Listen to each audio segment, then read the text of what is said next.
ഇത് കളിയാട്ട മഹോത്സവമാണ്. ഒരുപാട് തെയ്യങ്ങളാണ് ഇതിൽ അണിചേരുന്നത്. 2 ദിവസം 2 രാവുകളെ പകലുകളാക്കി മാറ്റുകയാണ്.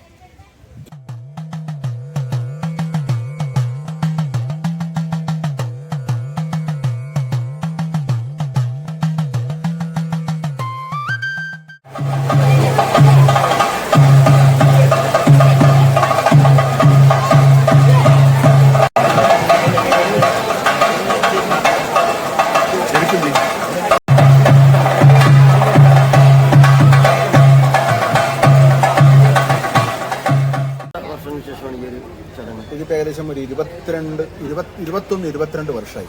ശരിക്കും പറഞ്ഞാൽ നമ്മളെ ഇല്ലം, ഈ തപോവനില്ലെന്ന് പറയുന്നത് വിന്ധ്യാചലത്തുനിന്ന്, ഹിമാലയത്തിലെ വിന്ധ്യാചലത്തിൽ നിന്നുള്ള ആൾക്കാർ ഇവിടെ വന്നിട്ട് ഇല്ലം സ്ഥാപിച്ചു എന്നും ഇങ്ങനെ ഇവിടെ താമസം തുടങ്ങി എന്നൊക്കെയാണ് പറയുന്നത്. അങ്ങനെ ഇവിടെ താമസം തുടങ്ങിയപ്പോൾ പരശുരാമനാണ് നമുക്ക് ഈ നാട്ടിലെ തന്ത്ര ദേവാലയങ്ങളിലും തളിപ്പറമ്പ് രാജരാജ ക്ഷേത്രത്തിലും മേൽശാന്തി പദം തന്നത്. അങ്ങനെ നമ്മൾ 4 ഇല്ലക്കാർക്ക് മേൽശാന്തി പദം തരികയും അവിടെ മേൽശാന്തിയായി പരശുരാമൻ നമ്മൾ അവരോധിക്കുകയും ചെയ്തു എന്നാണ് പറയുന്നത്. അപ്പോൾ നമ്മളെ ഇല്ലത്ത് ഒരു ഉണ്ണി ഉണ്ടായിക്കഴിഞ്ഞാൽ, ഒരു കുട്ടി ഉണ്ടായിക്കഴിഞ്ഞാൽ തളിപ്പറമ്പ് രാജരാജേശ്വരന്റെ മേൽശാന്തിയായി അവിടെ പൂജിക്കാനുള്ള അധികാരമായി. ആ പരമാധികാരം അതേപോലെ നമ്മൾ ഇന്നും കാത്തു സൂക്ഷിക്കുന്നു, ഇന്നും നമ്മൾ നിലനിൽക്കുന്നുണ്ട്. അപ്പം അത് മാത്രമല്ല, ആ പരമാധികാരങ്ങൾ ഇപ്പോൾ നിങ്ങൾ കണ്ടുവല്ലോ, ഈ പല ദേവാലയങ്ങളിൽ നിന്നും ആൾക്കാർ വരുന്നുണ്ടോ, അതിൻ്റെ ഒക്കെ അവസാന വാക്ക് നമ്മളെ ഇല്ലത്തതാണ്. നമ്മളെ ഇല്ലത്തിന് പറഞ്ഞു കഴിഞ്ഞാൽ പിന്നെ മറുവാക്ക് ഇങ്ങോട്ടില്ല, ഇങ്ങോട്ട് പറയാനില്ല. അപ്പം അതുകൊണ്ടാണ് നമുക്ക് ഒരാളെ ക്ഷണിക്കാൻ വേണ്ടി കഴിയില്ല. ഇവിടെ ഇല്ലത്ത് ഒരു കാര്യം നടത്തുന്നുണ്ടെങ്കിൽ മുഴുവൻ ആൾക്കാരെയും ക്ഷണിച്ചിട്ട് വേണം കാര്യം നടത്താൻ. അതുകൊണ്ടാണ് ഇത്രയും വിവരമായത്. എത്ര ഇതാണ് ഉള്ളത്? തെയ്യങ്ങളിവിടെ 14 തെയ്യം. ഏതൊക്കെയാണ്? ഏറ്റവും പ്രധാനമായിട്ട് രക്തേശ്വരി. രക്തേശ്വരി എന്ന് പറഞ്ഞാൽ കവടിയങ്കാനത്ത് രക്തേശ്വരി. കവടിയങ്കാനനം എന്നാ പറയാ.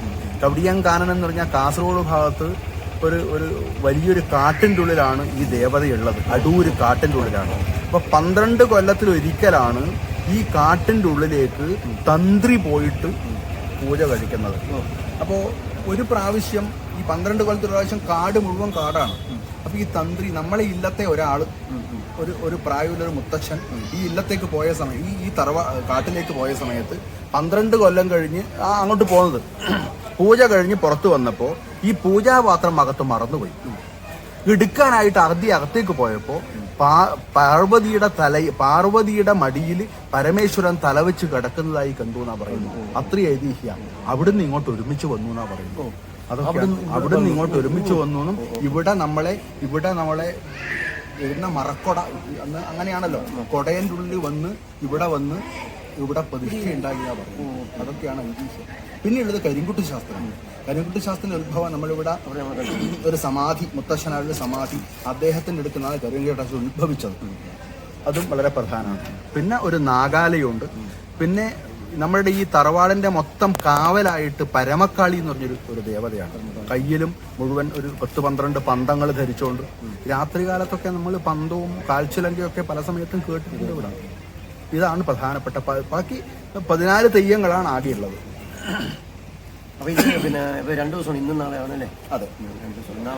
ഇത് ഇന്നത്തെ ചടങ്ങ് എത്ര മണിക്കുണ്ടാവും? ഇന്നത്തെ ചടങ്ങ് ഒരു 7 മണിക്ക്, ഒരു 6 മണിയാകുമ്പോൾ തെയ്യക്കോലങ്ങൾ കെട്ടേണ്ട ആൾക്കാർ മുഴുവൻ വരും.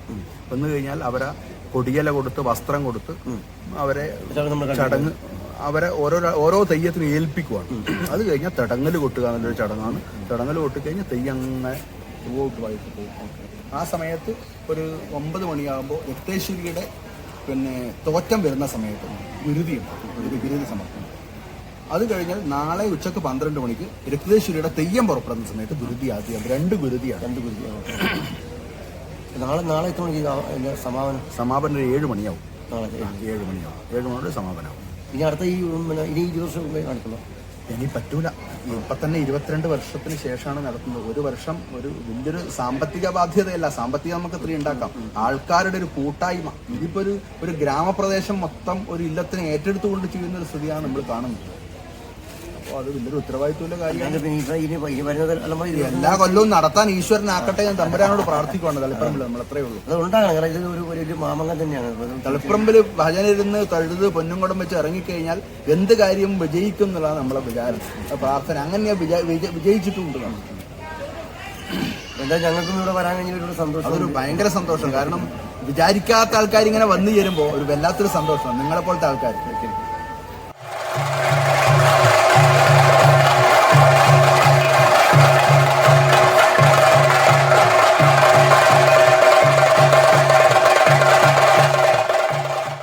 ചന്തേര ശ്രീ കബോധനില്ലത്ത് 20 വർഷങ്ങൾക്ക് ശേഷം നടക്കുന്ന കളിയാട്ട മഹോത്സവത്തിൽ ഇവിടെ എത്തിച്ചേർന്ന മുഴുവൻ ആളുകളെയും സ്വീകരിക്കുന്നതിന് വേണ്ട ഒരുക്കങ്ങൾ ഏകദേശം പൂർത്തിയായിക്കൊണ്ടിരിക്കുകയാണ്.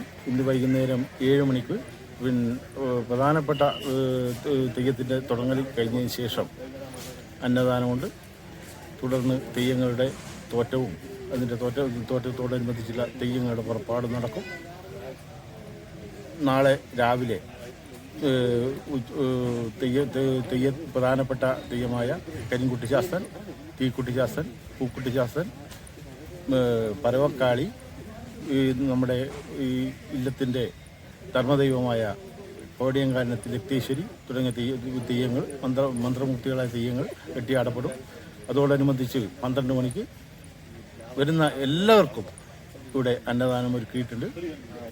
അതോടുകൂടി വൈകുന്നേരം ഏകദേശം ഒരു 2-3 മണിയോടുകൂടി നമ്മുടെ ഈ ഉത്സവത്തിന് സമാപനം കുറിക്കും.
ഹായ് നമസ്കാരം. നമ്മളിപ്പോൾ നിൽക്കുന്നത് ശ്രീ കബോധന ഇല്ലത്തിലാണ് നിൽക്കുന്നത്. ഇവിടെ 20 വർഷങ്ങൾക്ക് ശേഷമാണ് ഈ ഒരു കളിയാട്ടം ഇവിടെ നടക്കുന്നത്. അതിൻ്റെ ഭാഗമായിട്ടാണ് ഇവിടെ നമ്മുടെ സുഹൃത്ത് പേരെങ്ങനെയാണെന്ന് പറഞ്ഞാൽ പ്രണവ് പണിക്കർ അല്ലേ? ഓക്കെ, ഏത് വേഷം കിട്ടിയത്? ഞാൻ ഇവിടെ കഴിച്ചത് ഭൈരവൻ. അതിമനോഹരമായിട്ടാണ് കിട്ടിയിരിക്കുന്നത്. അതിനെക്കുറിച്ച് നമുക്ക് എന്താണ് അതിന് വ്യക്തമായിട്ട് നോക്കുന്നത് ചോദിച്ചറിയാം. ഓക്കെ, അതിനെക്കുറിച്ച് 2 മാസം നമുക്ക് വേണ്ടി സംസാരിക്കാം. ഭൈരവം എന്ന് പറയുന്നത് പിന്നെ പരമശിവൻ ബ്രഹ്മദേവന്റെ ശിരസ് അറുത്തിട്ട് ബ്രഹ്മഹത്യ പാപം നീക്കാൻ വേണ്ടിയിട്ട് ഭിക്ഷാടനം ചെയ്യുന്ന ഒരു അവതാരമാണ്. അത് ഭൈരവനായിട്ട് അറിയപ്പെടുന്നത്. ആ ഒരു സങ്കല്പമാണ് ഇവരില്ലത്ത് ഉള്ളത്. അത് കഴിക്കാൻ നമുക്കൊരു ഭാഗ്യം കിട്ടി. തീർച്ചയായിട്ടും അത് മനോഹരമായിട്ട് തന്നെ ചെയ്തിട്ടുണ്ട്. എത്ര നാളായി ഇത് പഠിക്കാനായിട്ട്? ഞാൻ 7ാം ക്ലാസ് മുതൽ ഞാൻ തെയ്യം കെട്ടി തുടങ്ങുന്നുണ്ട്. ഓ, അടിപൊളി, ഗ്രേറ്റ്. ഭൈരവൻ കുറച്ച് കാലമായി കെട്ടിക്കൊണ്ടിരിക്കുന്നു. ആണല്ലേ? ഓക്കെ. അപ്പം ഈ ആയോധന ഇതിലേക്ക് താല്പര്യം ഉണ്ടായിരുന്നു നേരത്തെ ആണെങ്കിലും? താല്പര്യം ഉണ്ടായിരുന്നു. അപ്പം ഫാമിലിയിൽ എങ്ങനെ ചെയ്യുന്നത്?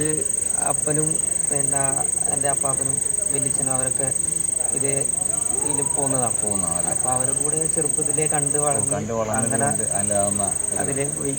ഓക്കെ. അപ്പോൾ അതിമനോഹരമായിട്ട് 2 ദിവസം ചെയ്യാതെ നമ്മൾ കണ്ടു. അത് കൊള്ളായിരുന്നു കേട്ടോ, മനോഹരമായിരുന്നു. അതേലും നല്ല ഉയരങ്ങളിലേക്ക് എത്തട്ടെ. Okay, bye, see U.